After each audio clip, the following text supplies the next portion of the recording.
మొదటి వార్షికోత్సవం సందర్భంగా గురుస్వాములకు పాదపూజ చేసుకున్నటువంటి మన శ్రీ వాసర సరస్వతి శిశు మందిర్ యజమాన్యాలు, అదేవిధంగా మన ఆహ్వానాన్ని మన్నించి వచ్చిన ముఖ్య అతిథులు, ఎలక్ట్రానిక్ ప్రత్యేకించి మనకు వెనుకొండి ముందు నడిపించేది అమ్మా నాన్న.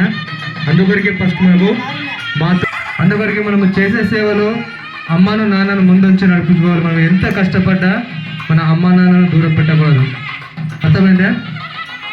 ఈరోజు ఏ స్థాయిలో ఉండని మనము అమ్మ కష్టపెట్టిందని బాధపడద్దు, సంతోషపెట్టిందని కుంగిపోకుండా ఈరోజు ఎంత ఉన్నత స్థానాలకు కలిగినా ముందు అమ్మా నాన్న మొదటి పూజలు, తర్వాతనే మనకు అదేవిధంగా గురువులు. కానీ ఈరోజు పాఠశాల యాజమాన్యానికి కృతజ్ఞతలు. మన స్కూల్ తరఫు నుంచి కూడా, మన టీచర్స్ తరఫు నుంచి, పేరెంట్స్ తరఫు నుంచి అందరికీ ప్రత్యేక ధన్యవాదాలు.